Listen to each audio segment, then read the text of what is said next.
बिस्मिल्लाहिर्रहमानिर्रहीम। अस्सलाम वालेकुम वरहमतुल्लाहि वबरकातुहू। आपके सामने आज मैंने मोटिवेशन जिसको तहरीक कहते हैं उसके ज़राए जो है वो बयान करूँगा कि कहाँ कहाँ से हमें जो है वो मोटिवेशन मिलती है। तो इसमें हम सबसे पहले अपनी जो किताब है जो अल्लाह ताला ने हमारे नबी करीम सल्लल्लाहु अलैहि वसल्लम पर नाजिल की उसकी तरफ हम देखेंगे। तो उसमें जो मोटिवेशन दी गई है एक तो जज़ा के ज़रिए के लोगों को जो है वो बताया गया कि अगर तुम नेक अमाल करोगे, अल्लाह ताला की अताअत करोगे, अल्लाह के नबी की अताअत करोगे, तमाम हुकूक और फ़राइज़ पूरे करोगे तो अल्लाह ताला बदले में तुम्हें जन्नत और जन्नत में मौजूद बहुत सी नेमतें जिन्हें आज तक किसी आँख ने नहीं देखा वो मिलेंगी। तो उसके साथ दुनिया में भी कामयाबी मिलेगी और आखिरत में भी कामयाबी मिलेगी। और उसके बाद जो सज़ा का साथ ही है कि अगर ए लोगों ए इंसानों तुमने ये काम ना छोड़े जो तुम ये गुनाह कर रहे हो, तुमने शिरक ना छोड़ा, तुमने नेक अमाल ना किए, तो उसका बदला जहन्नम है जो भड़कती हुई आग है। तो उस जहन्नम के अंदर जो है ना उसके बहुत सारे दर्जात हैं। तो सबसे जो निचला दर्जा है वो मुनाफिकीन के लिए रखा गया। तो ये चीज़ें जो है ना सामने बयान करके उनको जो है ना वो इस चीज़ से डराया गया ताकि वो नेकी की तरफ राग़िब हों। तो जज़ा और सज़ा एक तो ये दो तरीके हैं मोटिवेशन के, किसी को जो है ना वो राह रास्त पे लाने के लिए और किसी का भला करने। अब सज़ा का जो तस्वर है उसके पीछे जो है ना वो कोई जुल्म नहीं है, बल्कि जो बयान कर रहा है ना बंदा उसकी दर्दमंदी झलकती है कि कोई बंदा जो है वो जहन्नम की आग का शिकार ना बन सके या उसको दुनिया में भी तकलीफ़ ना पहुँचे और आखिरत में भी उसको तकलीफ़ ना पहुँचे और उसको इज़्ज़त का मकाम हासिल हो। तो उसके साथ जो तीसरी एक चीज़ है कि हकायात बयान करना, उन हकायात के ज़रिए भी जो है ना वो मोटिवेशन मिलती है। तो पुराने जो अक़वाम हैं उनके किस्से बयान करना उसके ज़रिए भी मोटिवेशन मिलती है, कहानियाँ बयान करना उसके ज़रिए भी मोटिवेशन मिलती है।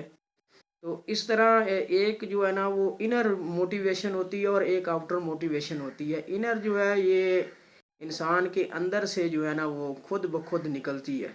तो इंसान जब आस पास निगाह दौड़ाता है, आसमान की बुलंदियों को देखता है, इर्द गिर्द जो चीज़ों को देखता है, तो वो चीज़ें उसके लिए जो है ना वो अंदर एक अंदरूनी तहरीक का बायस बनती हैं। तो फिर उसके बाद जो आउटर है कि बाहर की जो चीज़ें, मसलन कोई आपका जो है ना उस्ताद है, आपका शागिर्द है, जैसे आजकल हमारे यहाँ सैयद कासिम अली शाह साहब और उसके साथ सैयद इजाज़ बुखारी और रॉबिन शर्मा जैसे लोग जो हैं, ये लोगों को जो है ना वो मुख्तलिफ नसीहत आमोज़ बातें करके उसके साथ कहानियाँ किस्से जो है ना हकायात बयान करके हवाले दे के तो उनको जो है ना उनके फ़ायदे और नुकसान बता के तो लोगों को मोटिवेट करते हैं और माशाल्लाह बड़े कामयाब लोग हैं इसमें। तो लोग भी जो है ना उनकी बात का असर लेते हैं, इन लोगों की बातों में तासीर भी है, एक जो है ना वो दर्दमंदी और हमदर्दी झलकती है इनके अंदर। तो इसी तरह फिर हम देखें कि इनर और आउटर के बाद जज़ा और सज़ा के बाद ये किस्से कहानियाँ जो है ये जो है ना मुख्तलिफ मज़ाहिब के अंदर जो चीज़ें जो है ना बयान की जाती हैं, तो यही चीज़ें जो है ना वो तहरीक का बायस बनती हैं जिसे मोटिवेशन कहते हैं। अब उसके साथ जो जज़ा है वो मसलन अब स्कूल लेवल पे चले जाएं तो उस्ताद जो है ना वो बच्चे को कोई इनाम देता है, शाबाश देता है, थपकी देता है, तो भी वो भी जो है ना उसकी कामयाबी के लिए एक मोटिवेशन बन जाती है। अगर उस्ताद मारता है, सज़ा देता है या उसे इग्नोर करता है तो वो एक किस्म की जो है ना उसके लिए रुकावट बन जाती है उसके रास्ते में।